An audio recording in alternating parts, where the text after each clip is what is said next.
आदरणीय अध्यक्ष जी,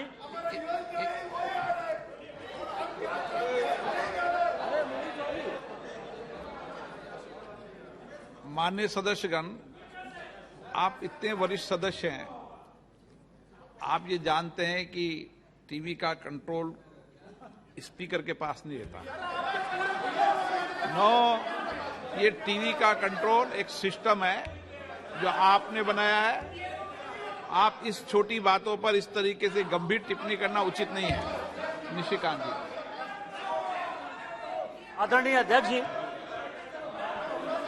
मैं इस अविश्वास प्रस्ताव के विरोध में खड़ा हुआ। मैं अपने दल के नेता माननीय प्रधानमंत्री मोदी जी और पूरी भारतीय जनता पार्टी के लीडरशिप का शुक्रगुजार। एक मिनट। माननीय सदस्य, आप सीनियर व्यवस्था हो, शब्द बोलते समय ढंग से बोला करो।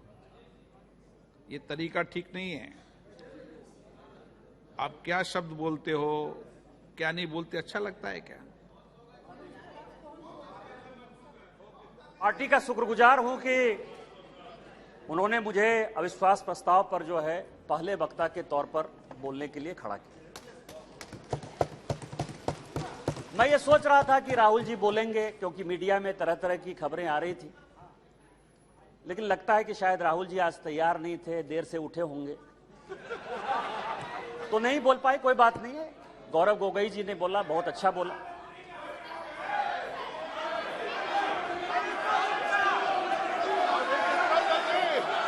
स्पीकर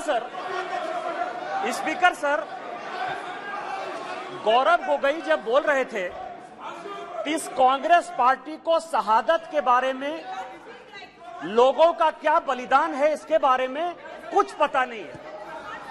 इन्होंने मणिपुर की बात की और पूरे देश को नहीं, पूरे संसद को जो है इन्होंने चैलेंज किया कि आप लोग में से बहुत लोग मणिपुर नहीं गए होंगे, मणिपुर नहीं देखा है आपने। मैं मणिपुर के इतिहास का भुक्तभोगी हूं। मेरे मामा एनके तिवारी 73 में अपनी पैर जो है वो गंवा चुके मणिपुर में, और 1989-90 में मणिपुर में उनके ऊपर अटैक हुआ। सीआरपीएफ के वो डीआईजी हुआ करते थे।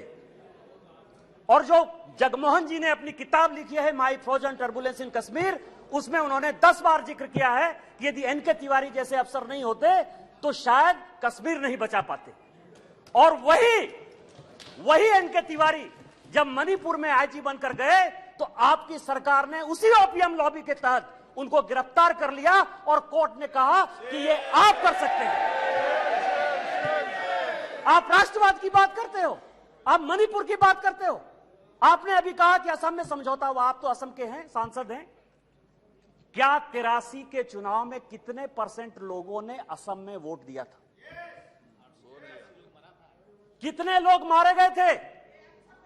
और जब आपने all India Assam students union के साथ समझौता किया तो उस समझौते का एक पार्ट था कि ये सरकार जो है हटाई जाएगी, आपकी सरकार खत्म की जाएगी। क्या वो समझौते का पार्ट नहीं था? मैं तो माननीय गृह मंत्री जी को कहूंगा कि वो समझौते का जो पूरा प्रारूप है इस सदन के अंदर जब अपना जवाब दें तो शायद वो जवाब देंगे।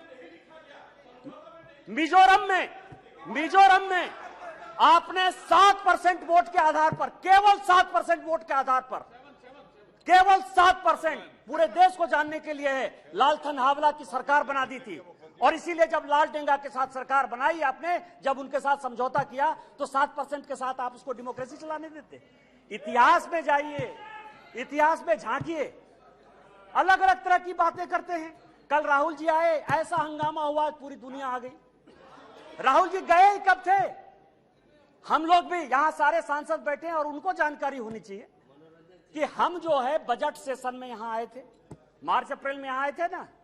राहुल जी थे बजट सेशन में कि नहीं थे ना? इसके बाद हम लोग मानसून सेशन में आए, राहुल जी हैं कि नहीं मानसून सेशन में? राहुल जी गए कहां थे? कहां गए थे? किस तरह की चर्चा है? और दूसरी बात यह है कि जिस सुप्रीम कोर्ट के जजमेंट के आधार पर आए हैं उसने अभी जजमेंट नहीं दिया है, अभी स्टे ऑर्डर दिया है। और तो भी उन्होंने कहा है, लोग कहते हैं प्रधानमंत्री मौन है, प्रधानमंत्री माफी नहीं मांगते, प्रधानमंत्री चीजें नहीं बोलते। मैं ये कह रहा हूं कि ये क्या नहीं कर रहे हैं, अभी भी कह रहे हैं, दो चीजें कह रहे हैं। मैं माफी नहीं मांगूंगा। क्यों माफी मांगे भाई? मोदी तो बहुत छोटा जात है, नीच जात है, ओबीसी है, ओबीसी से क्यों माफी मांगेंगे, बड़े आदमी हैं। और दूसरी बात यह है कि सावरकर नहीं हूं मैं, सावरकर नहीं हूं मैं, आप सावरकर हो भी नहीं सकते, कभी जिंदगी भी नहीं हो सकते। 28 साल उस आदमी ने जेल में गुजारा है, आप अपनी तुलना सावरकर से करते हैं, कभी सावरकर नहीं हो सकते। ये जो सवाल है सर, ये INDIA की बात करते हैं। मुझे तो, मैं सोनिया जी का बहुत सम्मान करता हूं, और ये जो INDIA बना है सर, ये INDIA, यहां जितने लोग सांसद बैठे हैं ना, उनको रैंडम यदि आप पूछ लीजिए अपोजिशन वाले से कि INDIA का क्या फुल फॉर्म है, शायद कुछ ही लोग होंगे जो बता पाएंगे। और ये इंडिया बात कर रहे हैं सर। मैं तो इस मणिपुर का जो है शुक्रगुजार हूं, मणिपुर का शुक्रगुजार हूं, जिसको अभी आपने डांटा सर, दानिश अली को, जिसको आपने डांटा, भारत माता की जय कहने पर भी उसको लगता है कि ये बीजेपी का नारा है। लेकिन मैं मणिपुर का शुक्रगुजार हूं कि जितना इंडिया जो है आजादी के बाद से कांग्रेस ने नहीं किया होगा, 1947 के बाद से उतनी बार इंडिया का यहां नारा लगा सर। मैं आपका शुक्रगुजार हूं।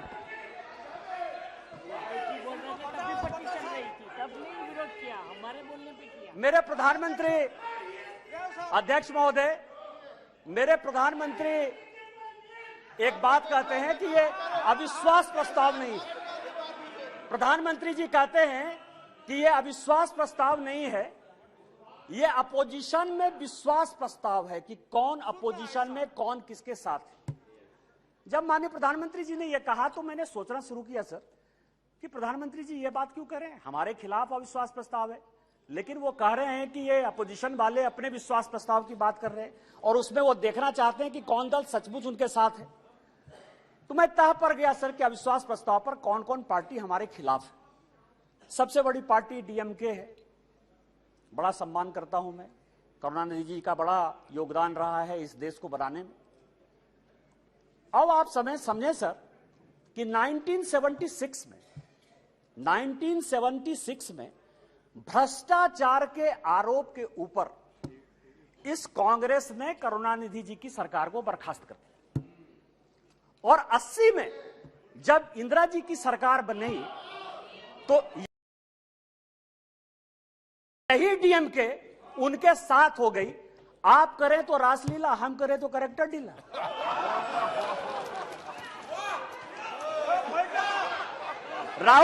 राजीव गांधी का मर्डर हुआ सर, राजीव गांधी का मर्डर हुआ, 2 कमीशन बना, वर्मा कमीशन बना और जैन कमीशन बना, और जैन कमीशन ने कहा कि लिट्टे को सहयोग करुणानिधि जी की पार्टी DMK देती थी। क्या जैन कमीशन गलत था? क्योंकि उस कमीशन को आपने, उसके बाद भी आपके साथ है। मैं तो बहुत सम्मान करता हूं। आप ये बताएं कि आप भ्रष्टाचार की बात करते हो, आप ED CBI इनकम टैक्स की बात करते हो, इसी सदन के बड़े इंपॉर्टेंट सदस्य हैं, मैं सम्मान करता हूं, मेरे दोस्त हैं, राजा साहब, कनी जी बैठी हुई हैं, दयानिधि मारन जिनका विभाग बदल गया। हमने आपके ऊपर 2G का केस लगाया, हमने बंद किया। उस गरीब महिला को सर, बेचारी महिला को इन लोगों ने जेल में डाला। आप हमारे खिलाफ हो, हमने क्या किया? हमने क्या किया? हमने आपका विभाग नहीं बदला, हमने आपका विभाग नहीं बदला। आप अपोजिशन का लेके आए हो, आप अपने पोजीशन पार्टी की बात कर रहे हो। दूसरी पार्टी है TMC, दूसरी बड़ी पार्टी है। जो प्रधानमंत्री जी ने कहा उसी को मैं एक्सप्लेन कर रहा हूं सर कि प्रधानमंत्री जी ने, क्योंकि वो हरि अनंत हरि कथा अनंता वाली बात करते हैं, एक शॉर्ट लाइन में बात करते हैं। दूसरी पार्टी है सर TMC। माननीय राजनाथ जी संजोग से बैठे हुए हैं। सिंगूर का बड़ा आंदोलन हुआ, भारतीय जनता पार्टी की सहयोगी थी, हमने साथ दिया TMC का। माननीय राजनाथ सिंह जी पार्टी के अध्यक्ष होते हुए ममता बनर्जी के रैली में शामिल हुए, हमने आंदोलन को साथ दिया। यदि आज आप बंगाल में सरकार बनाए उसमें हमारा भी कोई योगदान है, लेकिन आपको करप्ट किसने बनाया? नारदा का केस हमने आपके ऊपर नहीं किया, शारदा का केस हमने आपके ऊपर नहीं किया, इस कांग्रेस ने किया। आपका विरोध उस कांग्रेस से होना चाहिए कि हमसे होना चाहिए? तीसरी पार्टी है लालू प्रसाद जी की आरजेडी। ललन सिंह जी यहां बैठे हुए,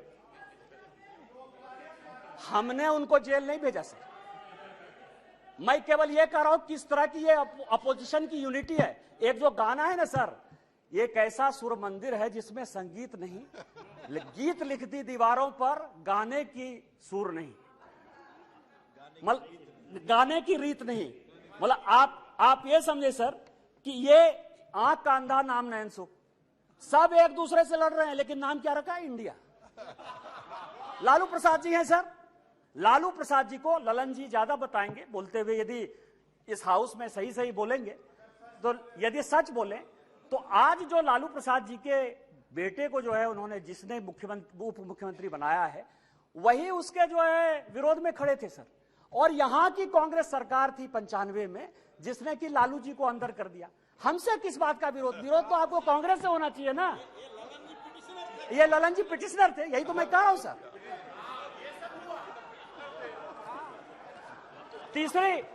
तीसरी पार्टी है सर मुलायम सिंह यादव जी। चौथी पार्टी है मुलायम सिंह यादव जी की पार्टी सर। अच्छा, मुलायम सिंह जी यहां थे तो हम लोगों के लिए बड़े सम्मानित थे, और जब भी है देश प्रेम की जो भावना थी उसके ऊपर कोई चैलेंज नहीं कर सकता है सर। लेकिन मुलायम सिंह यादव की इमेज को किसने चौपट किया? ये मेरे पास यदि बोलेंगे सर, सारे पेपर में लेके आया हूं कि विश्वनाथ चतुर्वेदी जो है कांग्रेस के कार्यकर्ता है, पीआईएल करते, और सीबीआई का केस जो है 2007 में डिसप्रोपोर्शनेट एसेट का मुलायम सिंह यादव जी के ऊपर हो जाता है। 2008 में इसी सदन में मुलायम सिंह यादव जी ने आपको सीबीआई के डर से न्यूक्लियर में सपोर्ट किया कि उन्होंने अपनी आइडियोलॉजी के तहत किया, ये आप बता दीजिए जनता को। और उसके बाद आपने इनकम टैक्स का केस कर दिया। और हमने क्या किया मुलायम सिंह यादव जी के साथ? हमको पता था कि वो ईमानदार आदमी है, हमको पता है कि देश के प्रति उनकी भावना जो है, और ये पिछड़े दलित शोषित वर्ग से आते हैं, इसीलिए कांग्रेस ने उसको ये किया। हम लोगों ने सीबीआई के सारे केस को खत्म किया, और आज मुलायम सिंह यादव जी के ऊपर केस नहीं, फिर भी मुलायम सिंह यादव जी हमारे विरोध में। और उसके बाद पद्म भूषण